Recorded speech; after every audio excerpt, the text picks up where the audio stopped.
Hello students, बच्चों आपको पता है कि आपका जो ये चैप्टर चल रहा है, आपका चैप्टर है ये नेशनल इनकम से रिलेटेड चैप्टर है। आपके दो चैप्टर हैं, चैप्टर 3 एंड चैप्टर 4। दोनों चैप्टर ये मैशअप हैं आपके, जिसमें आपको नेशनल इनकम से रिलेटेड न्यूमेरिकल भी हैं और एक चैप्टर है आपका मेजरमेंट ऑफ नेशनल इनकम, जिसमें आपके 3 मेथड हैं, value added method, income method and expenditure method. Value added method तक हम पढ़ चुके थे। अब हमें आगे जो डिस्कस करना है वो आपका है इनकम मेथड। ठीक है, तो इनकम मेथड से रिलेटेड हम यहाँ पर पढ़ेंगे इनकम मेथड हमारा क्या होता है।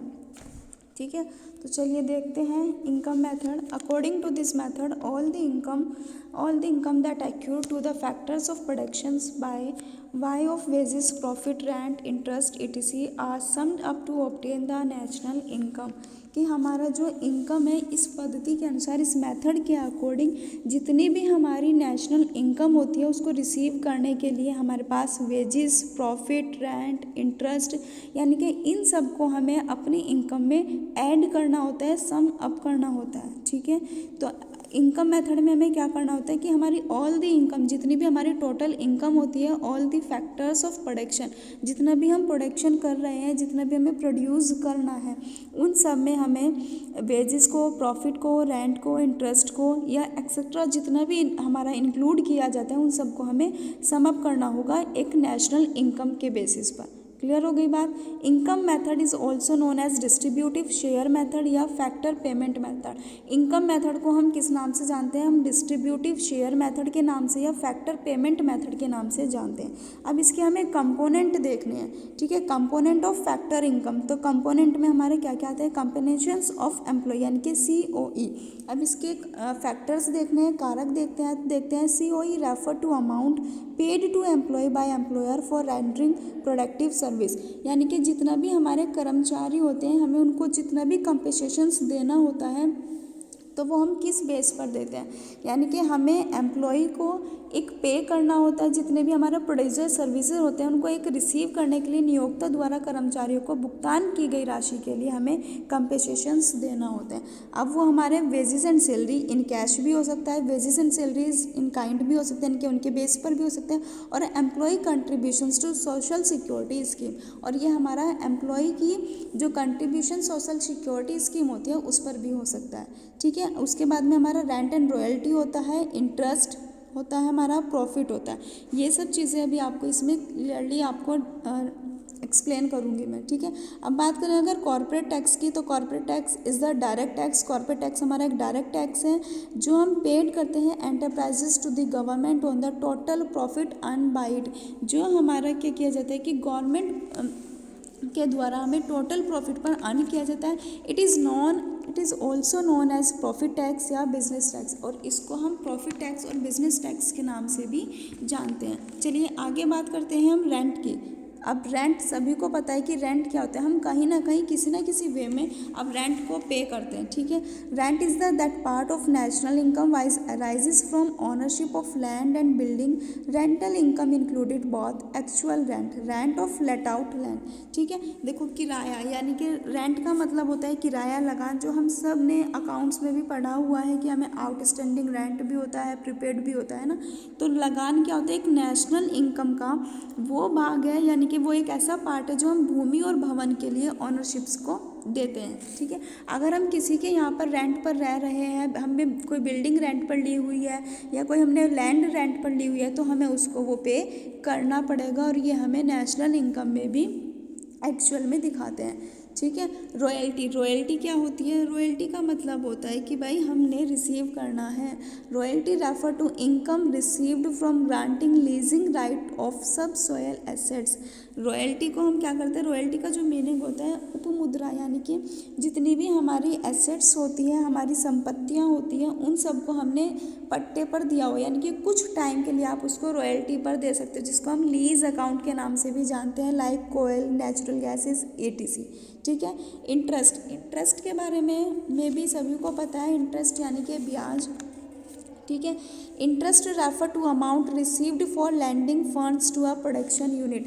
ब्याज एक उत्पादन होता है, यानी कि एक प्रोडक्शन अमाउंट रिसीव्ड करते हैं हम किसके लिए, एक प्रोडक्शन यूनिट के लिए। इंटरेस्ट हम जैसे किसी को इंटरेस्ट पर अमाउंट भी देते हैं कि हमें उसको इतने % अपने ब्याज पर दिया हुआ है और वो हमें इतने % पर हमें रिटर्न में देगा। प्रॉफिट, चलिए अकाउंट स्टूडेंट है तो प्रॉफिट के बारे में तो हम सभी जानते हैं, लेकिन फिर भी देखते हैं। Profit is the reward to the enterprises for the contribution to the production of goods and services. लाभ क्या है, एंटरप्राइजेस क्या होते हैं, हमारे एंटरप्रेन्योर यानी कि उद्यमी जो किसी बिजनेस को स्टार्ट करता है। अब हम अगर एंटरप्राइजेस हैं या हम एंटरप्रेन्योर हैं तो हमने किसी ना किसी बिजनेस को स्टार्ट किया हुआ है, और हम किस लिए स्टार्ट करते हैं, ताकि हमें इन फ्यूचर कुछ ना कुछ प्रॉफिट मिले। ठीक है, तो प्रॉफिट के लिए हम अपने गुड्स एंड सर्विसेज को प्रोडक्शन करते हैं, जिसके लिए हमें उसको एक रिवॉर्ड दिया जाता है कि हाँ हमको इतना प्रॉफिट मिला है। ठीक है, नेक्स्ट आता है डिविडेंड। डिविडेंड का मतलब होता है लाभांश, यानी कि लाभ का एक अंश।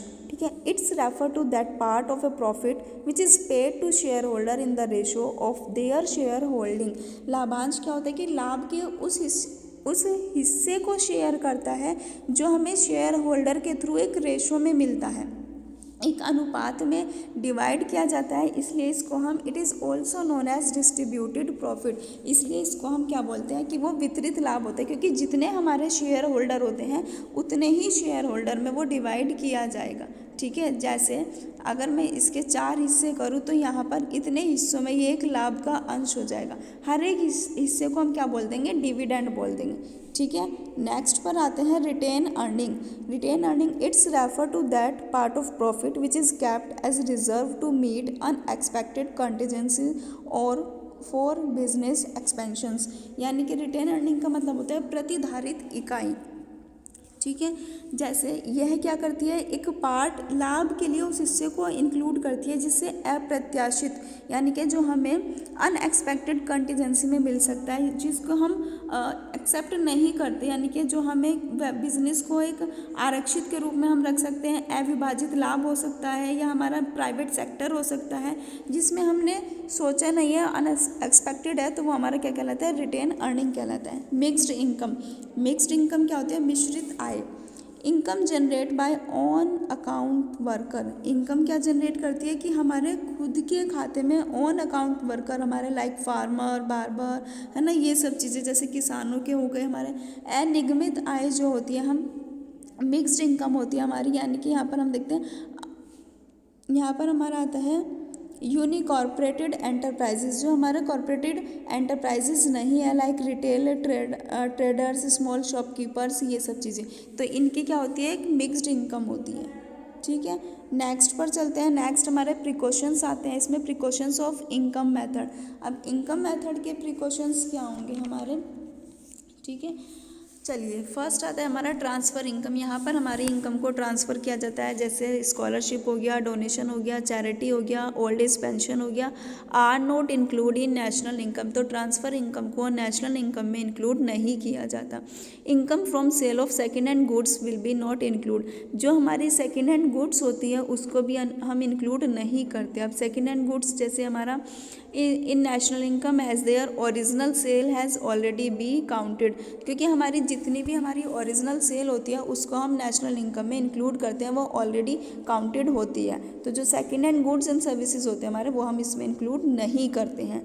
Income from sale of shares, bonds and debenture will not be include. जितने भी हमारे हम शेयर्स को सेल करते हैं, बॉन्ड्स करते हैं, डिबेंचर करते हैं, बॉन्ड्स, ठीक है, इन सब को भी हम इंक्लूड नहीं करते। वाइंडफुल गेन। वाइंडफुल गेन का मतलब हमारा होता है कि वाइंडफुल गेन हमारा वाइंडफॉल, जितने भी हमें गेंस, जितने भी हमें प्रॉफिट मिलते हैं, वो सब चीज़ें भी हम इसमें अप्रत्याशित जितने भी हमारे लाभ होते हैं उन सबको भी हम इसमें इंक्लूड नहीं करते। ठीक है, उसके बाद आता है हमारा imputed value of services provided by owner of production unit will be included. जितने भी हमारे सर्विस और प्रोवाइडेड हैं, वो ओनर हैं, प्रोड्यूसर, वो सब हमें इसमें इंक्लूड किए जाते हैं। Payment out of past savings are not included in the national income. जितनी भी हमारी पास्ट सेविंग्स होती हैं, जितना भी हमने पेमेंट किया हुआ है, वो सब इसमें इंक्लूड नहीं किया जाता नेशनल इनकम में। Indirect taxes are not included in in national income at factor cost, जितने भी हमारे इनडायरेक्ट टैक्सेस होते हैं, जैसे अब सबको हमने किस में इंक्लूड कर दिया है, जीएसटी में, गुड्स एंड सर्विसेज टैक्स में इंक्लूड कर दिया, तो हमारे नेशनल इनकम में हमारे गुड्स जो हमारे इनडायरेक्ट टैक्सेस होते हैं वो भी इंक्लूड नहीं किए जाते। तो ये सब चीज़ें थी आपकी नेशनल इनकम की। अब बात करते हैं हम एक्सपेंडिचर इनकम पर। Expenditure income, factor income earn by factor of production is spend in the form of expenditure और purchases of goods and services produce by them. जितना भी हमारा एक्सपेंडिचर इनकम होता है, एक्सपेंडिचर इनकम को हमने इंक्लूड किया हुआ है। एक्सपेंडिचर इनकम हमारा जो होता है अर्न किया जाता है, जितना भी हमने खर्चा करना है। Production is spend from the expenditure और purchase of goods and services produce by them. ठीक है, इसमें हमारा जितना भी हमने फैक्टर इनकम में अर्न करेंगे, हम प्रोडक्शन स्पेंड करेंगे, वो सब हमारा इसमें आ जाएगा। उसके बाद हम इसको किससे डिनोट करते हैं, these total final expenditure is equal to gross domestic product at market price. तो ये किसके इक्वल होती है, gross domestic product at market price के। Sigma final expenditure is equal to GDP MP, यानी कि gross domestic product market price. Component private final consumption expenditure, यानी कि ये सब हो गए इसके component. Final consumption expenditure, government final consumption expenditure, gross domestic capital formation और ग्रोस इन्वेस्टमेंट हो गया हमारा, ग्रोस फिक्स्ड कैपिटल फॉर्मेशन हो गया, इन्वेंट्री हो गया हमारा, इन्वेंट्री इन्वेस्टमेंट हो गया जिसमें चेंज इन स्टॉक किया जाता है, नेट एक्सपोर्ट हो गया एक्स माइनस एम। ठीक है, it refer to difference between export और import of a country during a period of 1 year. यानी कि जितना भी हमें नेट निकालना होता है, नेट एक्सपोर्ट निकालना होता है, वो रेफर करता है कितना हमारा एक्सपोर्ट है और कितना हमारा इम्पोर्ट है एक टाइम पीरियड के अकॉर्डिंग। ठीक है, उसके बाद में हमने प्रिकॉशंस देखने होते हैं कि हमारे जो प्रिकॉशंस हैं वो कितने प्रिकॉशंस हैं हमारे, ये कितने प्रिकॉशंस हैं हमारे किसके, एक्सपेंडिचर इनकम के।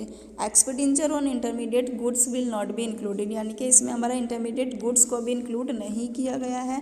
Transfer payment are not include, transfer payment include नहीं है। Purchase of second hand goods will not be include, जितना भी हमने सेकेंड हैंड गुड्स को परचेज किया हुआ है वो भी इंक्लूड नहीं है। परचेज ऑफ फाइनेंशियल एसेट्स भी नहीं।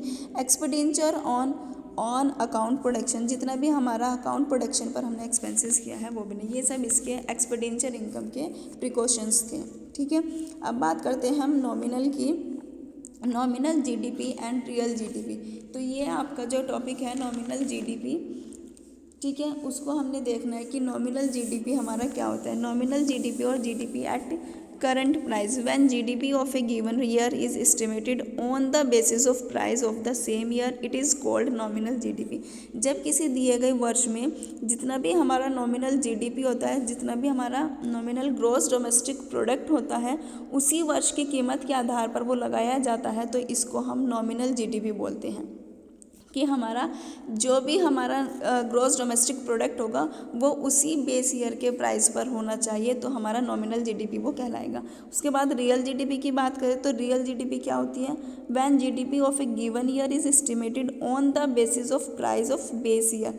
यानी कि जब रियल जीडीपी हमारी होती है जब हमने उसी बेस ईयर में जितना भी हमारा रियल सकल घरेलू उत्पाद होता है, अगर हमने उसका अनुमान लगाना है, एक एस्टिमेटेड करना है, तो हम उसी ईयर के प्राइस को बेस करेंगे, इसलिए उसको हम क्या बोलते हैं, रियल जीडीपी बोलते हैं। कि अगर हम एक एस्टिमेटेड भी लगा रहे हैं तो वही ईयर को मानकर लगाएंगे कि अगर हमारा 2020 है तो हमने 20 को ही बेस मानकर एक एस्टिमेटेड लगाने हैं कि हमारा ग्रॉस डोमेस्टिक इतना हो सकता है। इनको अगर फॉर्मूले के बेस पर देखें तो डिटरमाइन कर सकते हैं रियल जीडीपी को, nominal GDP upon price index into 100। Price index number आपने 11th में स्टैटिक्स में पढ़ा है, वही चीज़ है ये।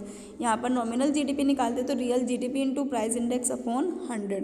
ठीक है, आगे दिखाती हूँ। इस real GDP is 200 and price index with the base 100 is 100 calculated nominal GDP 200 is equal to nominal GDP upon 110 into 100। ठीक है, तो इससे हमारा निकल जाएगा 200 into 110 अपॉन 100, डिवाइड करोगे कट करोगे तो इसका 220 निकल के आएगा। अब अगर हम लास्ट टॉपिक की बात करें तो GDP and welfare. GDP and welfare का मतलब क्या होता है कि हमने एक वेलफेयर, एक सोसाइटी में एक अच्छा काम करना है ना। GDP is often consider as a index of welfare of people यानी कि सकल घरेलू उत्पाद को अक्सर लोगों के कल्याण के साधन के रूप में हम मानते हैं कि हमने जितना भी जीडीपी अच्छी होगी हमारी उतना ज़्यादा वेलफेयर अच्छा होगा। Welfare mean sense of material wellbeing among the people, यानी कि जितना भी हम भौतिक फिजिकली हम अच्छा करेंगे, इट डिपेंड ऑन ग्रेटर पर hand ability of goods and services. जितना भी आप भौतिक कल्याण की भावना से हम गुड्स एंड सर्विसेज को अधिक से अधिक उपलब्धता निर्भर कर रहे हैं तो वो हमारा जीडीपी भी अच्छा होगा और हमारा वेलफेयर भी अच्छा होगा। डिस्ट्रीब्यूशन ऑफ जीडीपी, अब इसके हमारे कुछ ग्रेटर वेलफेयर के कुछ पॉइंट्स हैं। फर्स्ट आता है distribution of GDP, change in price, non monetary exchanges, extra military, rate of population growth, compositions of GDP. तो ये सब चीज़ें हमारी क्या है, हमारा जो मेजरमेंट ऑफ नेशनल इनकम से रिलेटेड आपका टॉपिक था वो सब हमारा इस चैप्टर में इंक्लूड किया गया है। आपका ये चैप्टर कंप्लीट हो चुका है, तो आपको इस वीडियो को ध्यान से सुनना है, समझना है और इस चैप्टर की वीडियो को अच्छे से अपने माइंड में सेट करना है, क्योंकि इम्पोर्टेंट चैप्टर है और इसमें से क्वेश्चन आपको ज़रूर मिलेगा। तो हर एक टॉपिक को ध्यान से सुने, समझें और अच्छे से चैप्टर को रीड करें। Thank you, have a good day.